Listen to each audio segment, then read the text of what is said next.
सियासत की बात सच्चाई के साथ में हम चर्चा कर रहे हैं बिहार की राजनीति की। दरअसल बिहार में नीतीश कुमार किसी भी कीमत पर मध्यावधि चुनाव की स्थिति नहीं बनने देना चाहते हैं, क्योंकि अगर मांझी को हटाया और बिहार में मध्यावधि चुनाव हुए तो जेडीयू और आरजेडी को बड़ा झटका लगना तय है। बीजेपी भी इस मौके की ताक में बैठी हुई है। बीते दिनों उमा भारती का बिहार दौरा करना और मांझी के पक्ष में बयान देना, रामविलास पासवान का लगातार मांझी के पक्ष में खड़ा होना और बीजेपी नेताओं की ओर से लगातार मांझी के प्रति सहानुभूति प्रदर्शित करना बीजेपी की रणनीति का ही एक हिस्सा है जो दिख रहा है। लेकिन मांझी को न हटाने की सूरत में उन्हें बर्दाश्त कर पाना जेडीयू के एक खेमे के लिए खासा मुश्किल है। लिहाजा कब तक नीतीश कुमार मांझी के खिलाफ सख्ती करने से खुद को रोक पाएंगे, ये भी कहना मुश्किल है। और इसीलिए अभी ये पूरी स्थितियां काफी जटिल बन गई हैं, बहुत दुरूह बन गई हैं। इन्हें समझना आसान नहीं है और इसे समझने की कोशिश कर रहे हैं। हमारे साथ हमारे संपादक वासिंद्र मिश्र हैं। वासिंद्र जी, एक हवाला दिया आपने यूपी की राजनीति का,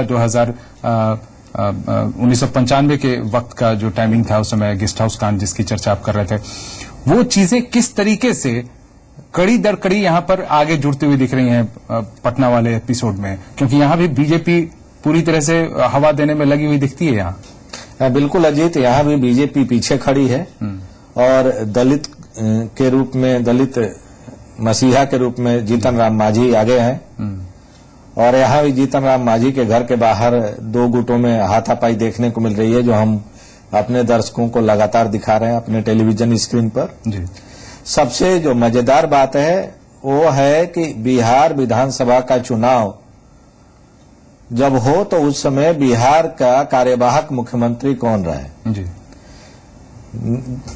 नीतीश कुमार, लालू यादव, इनकी कोशिश है कि कार्यवाहक मुख्यमंत्री के रूप में जीतन राम मांझी को यह मौका न दिया जाए और उस कुर्सी पर अपना कोई भरोसेमंद आदमी रहे। भारतीय जनता पार्टी, रामविलास पासवान ये नहीं चाहते हैं कि कार्यवाहक मुख्यमंत्री के रूप में नीतीश या नीतीश का कोई करीबी आदमी बिहार के कुर्सी पर रहे, बिहार के मुख्यमंत्री के कुर्सी पर। अब इसमें सबसे पेचीदा मामला राज्यपाल के लेवल पर है जी। दिल्ली में केंद्र की जो सरकार है वह नरेंद्र मोदी की सरकार है। बिहार के राज्यपाल की जवाबदेही केंद्र सरकार के प्रति है। बिहार के राज्यपाल वही संवैधानिक निर्णय लेंगे जो केंद्र की सरकार चाहेगी जी। और केंद्र की सरकार भी नहीं चाहेगी कि नीतीश कुमार को केयरटेकर मुख्यमंत्री बनाकर बिहार विधानसभा का चुनाव लड़ा जाए। तो ऐसी स्थिति में अब सबसे बड़ी चुनौती जीतन राम मांझी के सामने है, क्योंकि उनके लिए वक्त बहुत कम है।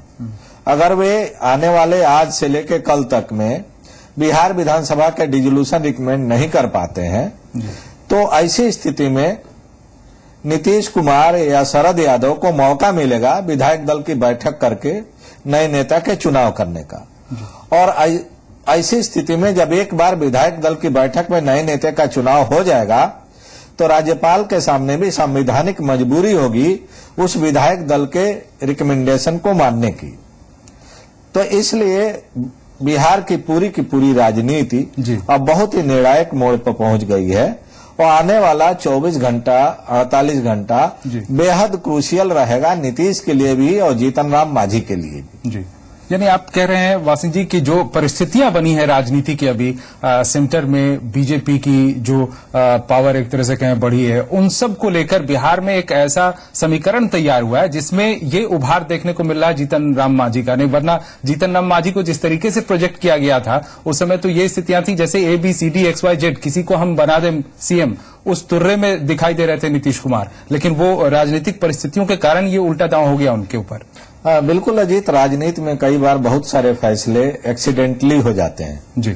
अगर हम उत्तर प्रदेश और बिहार की तुलना करें तो, या देश की ही हम सबसे पहले बात करें तो जिसमें विश्वनाथ प्रताप की सरकार गिरी, उसके बाद भी कई ऐसे प्रधानमंत्री हो गए गुजराल से लेकर देवेगौड़ा तक जिनको कि उनका पूरा प्रदेश ही नहीं जानता था, देश जाने ये तो बहुत बड़ी चुनौती थी जी। लेकिन वे भी एक्सीडेंटली देश के प्राइम मिनिस्टर हो गए।